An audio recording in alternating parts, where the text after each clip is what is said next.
একদিকে দিল্লিতে বসে শেখ হাসিনার রাজনৈতিক বৈঠক ও ভার্চুয়াল হুঙ্কার, অন্যদিকে ভারতের গোয়েন্দা সংস্থা র প্রধান পরাগ জৈনের আকস্মিক ঢাকা সফর। ঠিক এই উত্তেজনার মধ্যেই নড়েচড়ে বসল বিএনপি সরকার। সাবেক প্রধানমন্ত্রী শেখ হাসিনা দেশে ফিরলে তাকে দেওয়া হবে পূর্ণ নিরাপত্তা।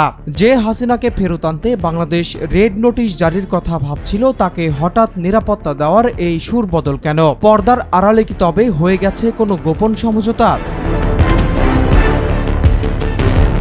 এই একটি প্রশ্নই এখন সবচেয়ে বড় রহস্য। মাত্র ৪৮ ঘন্টার ব্যবধানে ঢাকা ও দিল্লির ক্ষমতার অলিন্দে ঘটে যাওয়া কয়েকটি ঘটনা এই সন্দেহকে আরও ঘনীভূত করেছে। ১০ আগস্ট ঢাকায় ভারতীয় হাইকমিশনার দীনেশ ত্রিবেদী দীর্ঘ রুদ্ধদ্বার বৈঠক করেন প্রধানমন্ত্রী তারেক রহমানের সঙ্গে।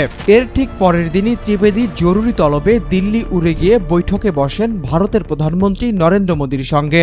রাজনৈতিক বিশ্লেষকরা সন্দেহ করছেন হাইকমিশনার হয়তো দিল্লির জন্য ইতিবাচক কোনো খবর নিয়ে গেছেন, যা স্বয়ং মোদীকে তৎক্ষণাৎ জানাতে হতো।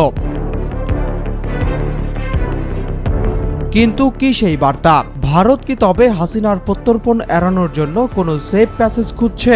আর তার বিনিময়ে কি ঢাকাকে বড় কোনো প্রতিশ্রুতি দেওয়া হয়েছে? ঠিক এই উত্তেজনাকর মুহূর্তে ১০ আগস্ট একই সময়ে ঢাকার মাটিতে পা রাখেন ভারতের গোয়েন্দা সংস্থা র প্রধান পরাগ জৈন। সরকারের সাথে সম্ভাব্য ব্যাকডোর ডিলের গুঞ্জনের ক্ষেত্রে এটাও বড় সন্দেহের জায়গা। যদিও উপদেষ্টা ডাক্তার জাহিদুর রহমান একে রুটিন কার্যক্রম এবং লুকানোর কিছু নেই বলে উড়িয়ে দিয়েছেন। প্রশ্ন হলো, যদি এটা সাধারণ রুটিন সফরই হতো তবে কোনো পক্ষই এর বিস্তারিত এজেন্ডা প্রকাশ করল না কেন? ৫ আগস্টের পর বাংলাদেশে ভারতের যে গোয়েন্দা নেটওয়ার্ক ধস নেমেছিল তা মেরামত করতে, নাকি শেখ হাসিনাকে আইনি ট্রায়াল থেকে বাঁচানোর কোনো লবিং করতে পরাগ জৈনের এই আকস্মিক মিশন? কূটনৈতিক ও গোয়েন্দা তৎপরতার এই নজিরবিহীন ক্রোনোলজির পরপরই বাংলাদেশ সরকারের পক্ষ থেকে ঘোষণা আসে।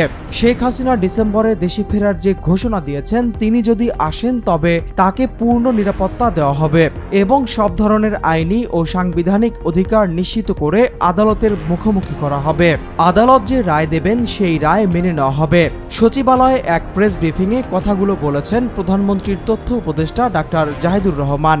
উপদেষ্টার এই বক্তব্যকে সাধারণ কোনো রাজনৈতিক বিবৃতি হিসাবে দেখছেন না বিশ্লেষকরা। তাদের মতে এটি মূলত ভারতের তৈরি করা আইনি অজুহাত ভেঙে দেওয়ার একটি কৌশলগত চাল।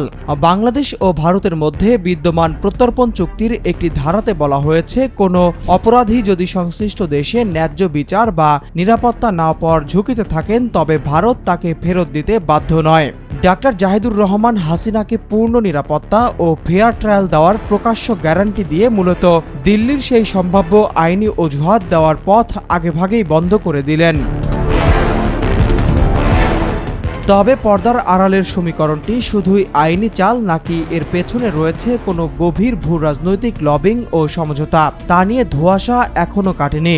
র প্রধানের এই আকস্মিক মিশন শেখ হাসিনাকে আইনি ট্রায়াল থেকে বাঁচানোর কোনো অদৃশ্য চাপ, নাকি ৫ আগস্টের পর বাংলাদেশে ভারতের ভেঙে পড়া গোয়েন্দা নেটওয়ার্ক মেরামতের চেষ্টা? সেই উত্তর এখনো মেলেনি। তবে ঢাকা স্পষ্ট করে দিয়েছে, প্রতিবেশীর সঙ্গে সম্পর্ক এখন জনগণের ইচ্ছার ভিত্তিতে হবে, কোনো বিশেষ দলের এজেন্ডায় নয়। কিন্তু এই ত্রিভুজ কূটনৈতিক ঝড়ের পর বাংলাদেশের সুর নরম হওয়া নাকি কৌশলগত শক্ত অবস্থান, তার প্রকৃত স্বরূপ উন্মোচিত হবে আগামী ডিসেম্বরের সেই ডেডলাইনেই।